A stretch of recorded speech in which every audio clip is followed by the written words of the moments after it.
요한계시록 15장 1절에서 4절까지 제가 한 절, 여러분들이 한 절 그렇게 읽도록 하겠습니다.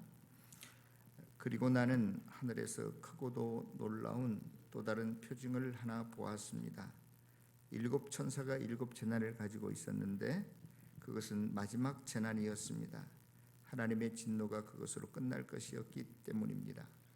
나는 또 불이 섞인 유리바다와 같은 것을 보았습니다. 그 유리바다 위에는 짐승과 그 짐승 우상과 그 이름을 상징하는 숫자를 이긴 사람이 하나님의 검은고를 들고서 있었습니다. 그들은 하나님의 종 모세의 노래와 어린 양의 노래를 부르고 있었습니다. 주 하나님 전능하신 분, 주님께서 하시는 일은 크고도 놀랍습니다. 만민의 왕이신 주님, 주님에게는 의롭고도 참되십니다. 주님, 누가 주님을 두려워하지 않겠습니까? 누가 주님의 이름을 찬양하지 않겠습니까? 주님만이 홀로 거룩하십니다. 모든 민족이 주님 앞으로 나서 경배할 것입니다. 주님의 정의로운 행동이 나타납니다. 아멘. 우리가 지난 겨울에는 참 유독이도 날씨가 추웠죠. 제가 지난 겨울에 이렇게 신호등에 걸려서 이제 횡단보도 앞에 차를 세우고 기다리고 있는데 그때 마침 두 젊은 연인들이 제 앞을 지나가고 있었습니다. 그 엄동설안의 추운 겨울인데도 옷차림을 보니까 그 남자의 옷차림을 보니까 추리닝 바지는 추리닝 바지인데 무릎 아래로만 약간 내려오는 그 반바지 스타일의 그 추리닝 바지예요. 그 다음에 웃도리는 어떻게 입었냐? 반팔 면 셔츠에 그 패딩 조끼 같은 거는 하나만 딸랑 입었어요. 그런데 그 옆에 같이 손잡고 가는 여친도 똑같아, 차림이. 예? 커플룩을 입은 것 같아. 제가 그것을 쭉 이렇게 한참 보면서 참 젊음이 좋은 건지 추위를 안 타는 건지는 모르겠지만 참 대단한 친구들이구나 하는 생각을 했어요. 저는 더운 것도 못 견디지만 추운 건 더 못 견디는 사람이거든요. 그래서 저는 제 앞을 지나가고 있는 그 젊은 친구들을 보면서 저 친구들은 추위를 극복하는 게 아니라 즐기는 아이들이구나. 나는 마이너스 10도를 느낀다면 저 친구들은 한 영상 1도로 느끼는가 보다 체감 온도가 굉장히 낮은 게 아닐까, 이제 이런 생각을 해봤습니다. 극복한다는 것은 있잖아요. 추위를 극복한다는 것은 이런 거예요. 우리 가끔가다 TV에 나오는데 그 무쇠 같은 젊은이들이, 군인들이 겨울에 훈련 받을 때 그렇게 엄동설안해도 막 구보하고 훈련하면 우통을 벗고 하는데 막 몸에서 김이 모락모락 나잖아요. 그런 게 이제 극복해 가는 거예요, 훈련을 통해서. 그런데 우리 그리스도인들에게는 예수만 믿으면 고통이나 환난도 없고 그 만사태평한 세월을 삶을 살 수 있다라고 성경은 절대로 말하지 않습니다. 그리스도인이라고 해서 무사안일한 삶만 있는 게 아니라 예수를 모르는 사람들과 똑같은 희노애락의 삶을 살아가고 있는 사람들이 저와 여러분들입니다. 겨울철의 강추위처럼 저와 여러분들에게도 똑같이 환난이, 고통이, 핍박이, 어려움이 찾아오게 되는데 왜 우리에게도 그러한 그리스도인에게도 어려움이 찾아오는 것일까? 왜 우리가 고난을 받는 것일까? 저는 첫 번째로 성도에게 오는 고난은 축복의 통로가 아닌가 하는 생각을 해봅니다. 보통 사람들은 자기가 부자로 살고 건강하고 정신적으로나 자식도 아무 속도 안 썩이고 인간관계가 문제가 없으면 노후 설계가 잘 되어 있으면 하나님을 찾지 않습니다. 신을 찾지 않아요. 종교를 떠납니다. 오늘날처럼 과학이 발달되고 의술이 발전된 세상에서 또 돈만 있으면 다 해결되는 세상 속에서 모든 것이 예측 가능한 세상이 되어버리고 말았어요. 그래서 어떠한 절대자의 도움이 필요하지 않다고 생각하기 때문에 자기 나름대로 계획을 세워서 대안을 세워서 살아갑니다. 그것이 유럽 사회에서 두드러진 현상으로 나타났고 미국도 마찬가지고 코로나를 겪으면서 한국 사회에도 특히 교회에도 똑같이 나타나고 있습니다. 한국 교회가 코로나 3년을 지내면서 성도들의 숫자가 급감했습니다. 왜냐?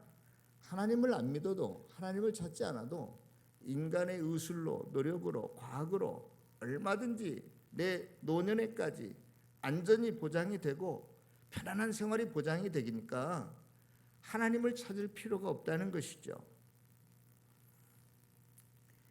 이러한 사회 분위기 속에서 시스템 속에서 오늘도 저와 여러분들이 살고 있습니다. 앞날에 대한 불안이나 예측 불허의 그 삶이 계속되면 하나님을 뭔가 나에게 도움이 필요한 분을 찾게 마련인데 그런 것들이 없어지니까 다 예측 가능한 세상이 사회가 되어버려서 이제 우리는 더 이상 신이 우리에게 삶 속에 오지 않아도 내 삶 속에 필요치 않다라고 무의식 중에 그렇게 인정하고 고백하고 살아가는 것 같습니다. 그러는 중에도 그 어떤 일말의 종교성을 신앙심을 가지고 있는 사람들이 몇 명씩 있는데 그때서 야 이제 사람들이 정신을 차리는지 가끔가다 목사님들에게 와서 축복 기도 좀 해주세요 그렇게 기도 부탁을 하는데 불행하게도 미안하지만 이제 제가 아는 어느 한 목사님은 그러한 고난 가운데서 인간이 비로소 하나님을 찾게 되고 기도하게 되니까 그러한 사람이 찾아오면 자기는 절대 기도 안 한대요. 하나님을 만날 수 있는 기회, 하나님께 기도하는 기회를 무효로 만들고 박탈시키는 거랑 마찬가지니까 자기는 절대 그렇게 찾아오는 사람 기도하지 않는다. 그러나 그가 그러한 고통 속에서 환난 속에서 하나님을 만나고 하나님을 찾고 기도하고 하나님의 음성을 듣게 된 다음에 하나님께 기도한다. 그러한 이야기를 제가 들었습니다. 이러한 이야기를 들으면서 저와 여러분들은 축복이 꼭 저와 여러분들에게 좋은 것만도 아니고요. 또 고난과 환난이 저와 여러분들에게 꼭 나쁜 것만은 아니다 하는 생각을 해봅니다.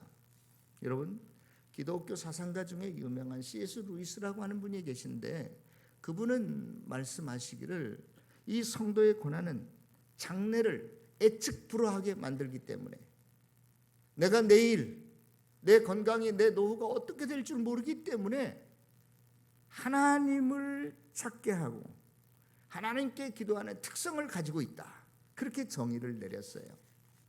사랑하는 성도 여러분, 강추위와 칼바람처럼 우리 인생에 찾아오는 고난과 역경을 맞이할 때 저와 여러분들은 그때가 바로 하나님을 찾을 수 있는 좋은 타이밍이고 또 하나님께 기도하고 그 간구가 이루어질 수 있는 축복의 통로임을 믿고 여러분들 그것을 위기가 아니라 축복의 기회로 삼을 수 있는 저와 여러분들이 다 되시기를 바랍니다. 자, 강추위를 이겨내는 방법 중에 하나는 고난과 역경을 좋아한다. 그렇게 되면 좀 어폐가 있는 것 같아요. 여러분 죄송하지만 그 메조키즘이나 세디즘이라는 이야기를 들어보셨어요? 메조키즘이라는 것은 어떤 그 물리적인 정신적인 학대를 가함으로써 쾌감을 느끼는 것이고 세디즘은 정반대로 그러한 그 피학성 학대를 받음으로 쾌감을 느끼는 하나의 정신적인 병리 현상인데요. 우리가 만약 고통, 환난 그 자체를 지킨다면 그러한 세디즘적인 어떤 변태일 수도 있어요. 저와 여러분들은 환난과 고통을 즐기는 것이 아니라 제가 조금 전에 이야기했던 것처럼 그 강추위의 젊은 날에 마치 여름 옷차림을 하고 지나간 그 친구들은 체감 온도가 나하고 느끼는 거하고 달랐을 거예요. 그렇듯이 저와 여러분들이 맞이하는 그 고통과 환난과 어려움이 있을 때 어떻게 하면 그 고통과 어려움의 체감 온도를 좀 낮추게 할 수 있을까? 그 방법이 뭘까? 우리가 한번 생각해 봐야 한다는 생각이 듭니다. 어떻게 하면 그 고난의 체감 온도를 낮출 수 있는 것인가? 우리는 내가 힘들고 어렵고 슬프고 외로울 때 항상 나 혼자라는 느낌을 갖기 쉽습니다. 그런데 여러분들이 아무리 힘들고 억울하고 어려운 일을 당해도 그 현장을 하나님이 보고 계신다는 사실을 믿을 수 있기를 바랍니다.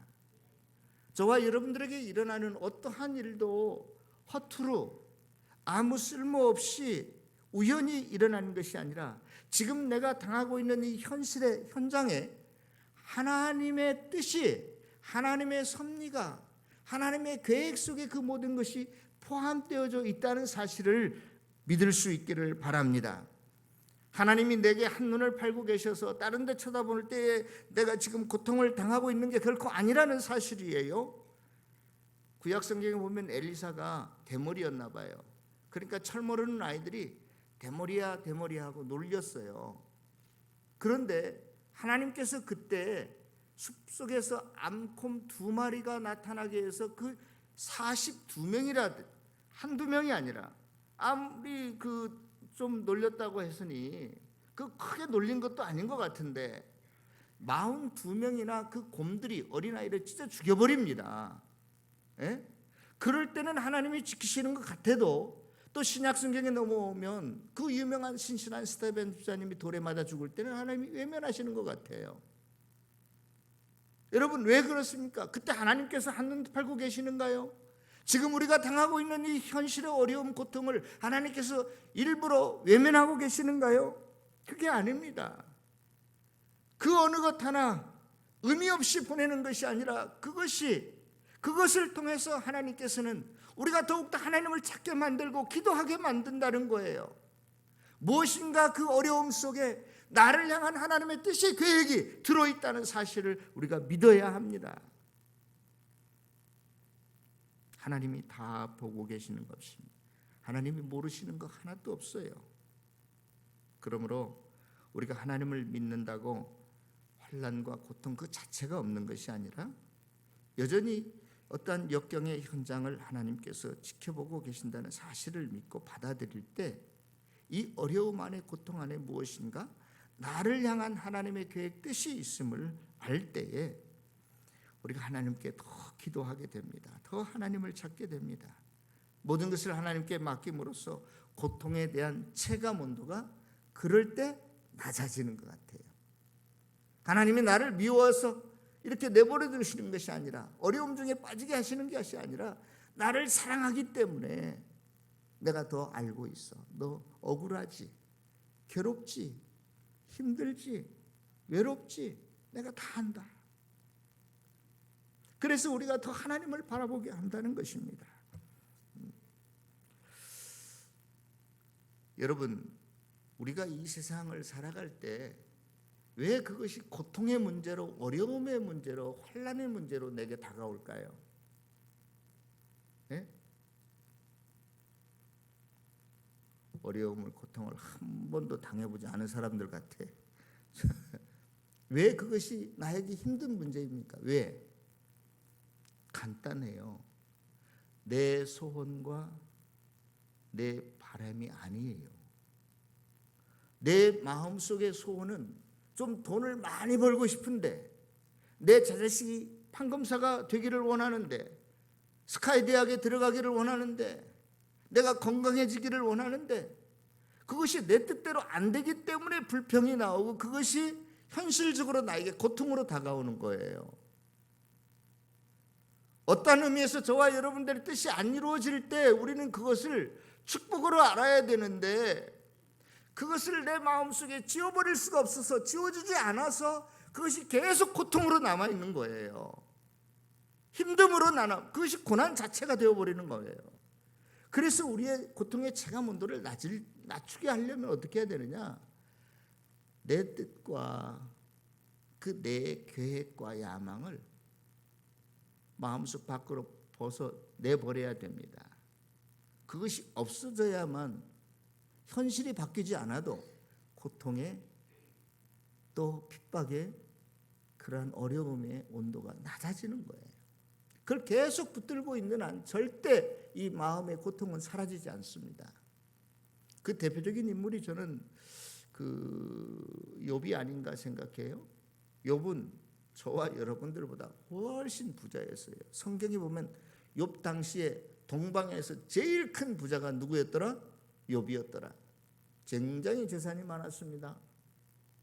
또 자식도 10남매나 두었기 때문에 굉장히 다복했습니다. 또 자식들이 서로 싸우고 갈등하는 게 아니라 얼마나 사이가 좋은지 몰랐어요. 거기에다 모든 자식들이 단 한 명도 예외 없이 다 하나님을 잘 섬기는 경건한 자녀들이었어요. 부족한 게 없었어요. 그런데 문제는 뭐예요? 그게 오래 가지 못하고 한날 한시에 하루아침에 그 모든 재산이, 심지어 자기의 건강까지 자식까지 다 죽어버리고 없어져 버리고 말았어요. 그때 욥이 계속 자기의 마음속에 이루고자 하는 것이 자식의 행복, 건강, 돈, 재물 이런 거였다면 계속 하나님께 대한 불평과 불만이, 고통이 이어질 수밖에 없었을 거예요. 그런데 그 모든 것이 하루아침에 다 없어져 버렸을 때 욥이 뭐라고 고백합니까? 나는 엄마 뱃속에서 적신이 나왔사오니 아무것도 가진 것이 없이 나왔사오니 그대로 아무것도 없이 하나님에 돌아가는 게 마땅하지 않냐. 그의 마음이 완전히 비워진 사람이었어요. 그런데 정반대로 욥의 아내는 어떻게 했습니까? 욥을 찾아와서 아직도 자기 마음속에 잃어버린 자식이 너무너무나 안타까운 거예요. 그 많던 재물이, 써보지도 못한 재물이 하루아침에 없어진 게 너무나 억울한 거예요. 그래서 그 남편을 향해서 손가락질하면서 너나 하나님 잘 믿어라, 하나님 욕하고 죽어버려라. 그런 하나님은 난 믿지 않겠다. 나는 내 마음속에 이루고자 하는, 두고 있는 게 너무너무나 많아. 자기 남편 욥도 떠나고 하나님을 떠난 사람이었지 않습니까? 사랑하는 성도 여러분, 우리 마음속에 있는 내 뜻을 버려야 돼요. 그래야 고통이 없어집니다. 내 야망을 버려야 돼요. 그래야 주님의 평안이 저와 여러분들에게 찾아오는 것입니다. 우리는 버리고 끝나버린다면 그때는 우리의 심령이 허전함으로 뻥 뚫린 구멍이 되어서 허무주의에 빠질 것 같아요. 그래서 하나님께서는 저와 여러분들에게 그 빈 마음에 하나님을 채우라고 이야기하고 있습니다. 오늘 본문 계시록 15장은 16장부터는 어떠한 내용이 나오냐면 마지막 7 대접의 재앙이 나옵니다. 무시무시하고 두렵고 떨리는 재앙을 앞에 놓고 지금 바로 앞에 15장에서 어린 양의 노래를 하고 있어요. 여러분, 노래라고 하는 것은 기쁨의 표현이지 않습니까? 그런데 이 어린 양의 노래는 뭐냐? 누구 노래와 똑같냐? 모세의 노래와 똑같은 거예요. 내용이. 이 모세의 노래가 어디에 기록되어 있냐면 출애굽기 15장에 기록되어 있는데 어떠한 상황이었냐면 그때가 출애굽기 14장에 애굽에서 나온 이스라엘 백성들이 홍해를 건넙니다. 그리고 나서 그 바로 홍해 가에서 모세가 하나님께서 자기네들을 구원해 준 것에 대해서 너무너무나 감사해서 기쁨의 노래를 부르고 있는 것이 모세의 노래요. 출애굽기 15장의 가사입니다. 오늘 요한계시록 15장에 나와 있는 내용하고 거의 똑같아요. 성도 여러분, 저와 여러분들의 속에 있는 인간적인 생각들, 내가 무언가 이루고자 하는 것들, 내 욕심들을 버리고 그대로 놓아두면, 방치해 놓으면 안 되고 그 안에 예수님을 모실 수 있기를 바랍니다. 성령님을 모실 수 있기를 바랍니다. 그럴 때 저와 여러분들에게는 놀라운 하늘의 위로와 소망과 능력이 임하는 것입니다. 기쁨이 임하는 것입니다. 감사가 넘치게 될 것입니다. 그런데 그 어린 양의 노래를 부르는 사람들이 어떤 사람들이냐, 좀 더 구체적으로 나와 있는 것들을 보면 이렇게 되어 있어요. 내가 보니 불 섞인 유리바다 같은 것이 있고 짐승과 그 우상과 그의 이름의 수를 이기고 벗어난 자들이 유리바다 가에 서서 하나님의 검문고를 가지고 어린 양의 노래를 부른다, 그렇게 기록되어 있어요. 누구를 이긴 사람들? 짐승의 수, 우상의 표, 666을 받지 아니한 사람들, 그것을 이기고 벗어난 사람들이라고 말해요. 네. 제가 조금 전에 이야기한 거하고 비슷하잖아요. 여러분, 그 롯이 그 당시 최고의 번영과 쾌락과 문화를 상징하는 소돔과 고모라라고 하는 성에 살았어요. 소돔과 고모라 땅을 볼 때 창세기에 있는 것을 인용합니다. 롯이 보니까 에덴 동산과 같았더라. 아무런 부족함이 없었던 것처럼 소돔과 고모라가 그렇게 그들의 눈에 보였어요. 그래서 그곳에 가서 살았거든요. 그런데 그들의 육체적인 쾌락은 그들에게 있을런지 모르지만, 최고의 문명을 즐길 수 있었던지는 모르지만, 그 성 자체는 하나님의 뜻을 반역하는 죄악의 범죄의 도시였습니다. 그래서 소돔과 고모라를 유황불로 심판하시기 직전에 하나님께서 야, 여기 떠나야 너희들 살 수 있어 하고 그 소돔과 고모라를 벗어나게 하지 않습니까? 저와 여러분들이 어떠한 의미에서 하나님께서 주신 놀라운 은혜들이 있을 거예요. 나름대로 좋은 직장 안에서, 또 여러분들이 구축해 놓은 이 인간 사회 속에서 편안하게 여러분들의 지위가 인정받고 여러분들이 안락한 삶을 살 수 있을런지 모르겠지만, 세상 사람들과 같아서는 안 돼요. 거기에서 벗어나야 됩니다. 벗어난 사람들만이 이 어린 양의 혼인잔치에, 노래에, 새 노래에 동참할 수 있다라고 이야기하는 거예요. 세상의 가치관, 유행, 영향력, 모든 풍류를 따르지 않는 자들, 우상의 표를 받지 않는 자들, 그들만이 이 구원에 동참할 수 있고 새나라, 하나님 나라 천국에 들어가는 영광의 특권을 누릴 수 있다는 거예요. 요한계시록을 우리가 지금 쭉 계속 우리가 묵상해 오고 있잖아요. 그들이 우상 앞에 절하지 않기 위해서 어떻게 했다고 그랬어요? 장사하는 사람들은 그 상인들의 연합체인 길드 조직에 들어가지 않았어요. 그 당시 그 연합체에 들어가야만 장사도 제대로 할 수 있고 돈도 벌 수 있었어요. 그런데 그 길드 연합체라고 하는 것은 먼저 황제 우상 앞에 절하는 의식을 다 행한 다음에 그 다음에 뭘 행하니까 그리스도인들이 거기에 들어갈 수가 없었어요. 그러면 나만 못 살고 못 먹으면 되냐? 그렇지 않아요. 내가 못 살고 못 먹는데 내 자식들이, 손자 손녀들도 똑같습니다. 그런데도 그리스도인들은 그런 것들을 감수하고 그 일을 하지 않았어요. 그 연합체에 들어가지 않았어요.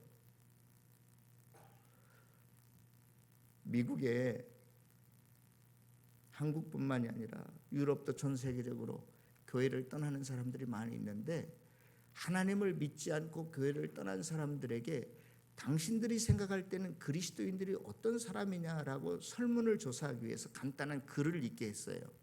그 글의 내용은 초대교회 상황들, 초대교회가 성도들이 예수 믿는다고 막 사자굴에 집어넣고 고문하고 때리고, 그런데도 막 그 자식들도 똑같이 그렇게 당하는데도 그 일을 멈추지 않고 계속했어요.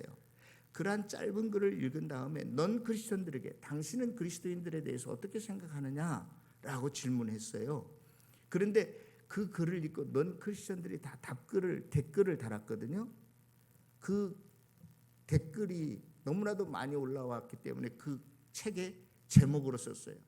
그러한 고통의 현장 속에서 그리스도인들이 하나님의 나라를 바라보면서 조금도 굴하지 않고 스스로 걸어서 사자굴 속에 들어가니까 그리스도인들을 잡아먹을 사자가 부족하다는 거예요. 이게 신앙인의 정체성입니다. 저와 여러분들은 조금만의 불이익을 당해도, 경제적인 손해를 당해도 주님을 떠나버리겠다고, 주님을 외면하고 주님 찾기를, 기도하기를 게을리 하는데, 진정한 그리스도인들은 나가 아니라 내 아들 손자까지도 사자굴에 던져서 잡혀먹어도 내가 이 길을 걸어가겠다라고 하는 것이 그리스도인들인데, 정의를 위해서 사는 사람들이 그리스도인들인데, 그래서 사자가 너무나 그리스도인들이 많아서 잡아먹을 수가 없었어요. 사자 수가 부족한 거예요. 그리스도인의 수가 부족한 게 아니라. 자기 심령 속에 예수의 영이 충만하고 성령이 충만하고 진리가 충만할 때 우리가 비로소 이러한 그리스도인이 될 줄로 믿습니다. 이러한 잠깐만 어린 양의 노래를 부를 수 있고 하늘의 영광에 동참할 수 있는 것입니다. 하나님의 일은 얼마나 크고 놀라운지 몰라요. 여러분들이 크고 놀라운 일이 어떤 일이라고 생각하십니까? 저 잘 기억은 나지 않지만 우리가 세계 7대 불가사의 이런 거 많이 배우잖아요.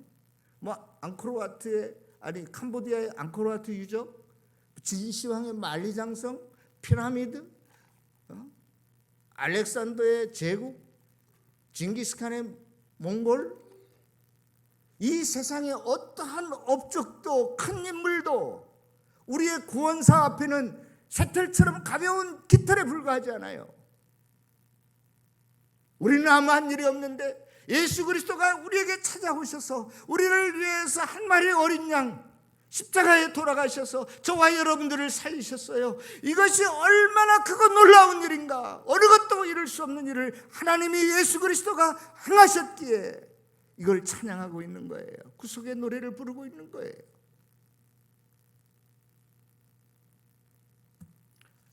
사랑하는 성도 여러분, 이 세상의 어떠한 문명사의 업적, 큰 인물보다도 큰 일을 저와 여러분들을 위해서 이루신 이가 예수 그리스도이십니다. 나를 위해서 십자가에 달려 돌아가신 그분입니다.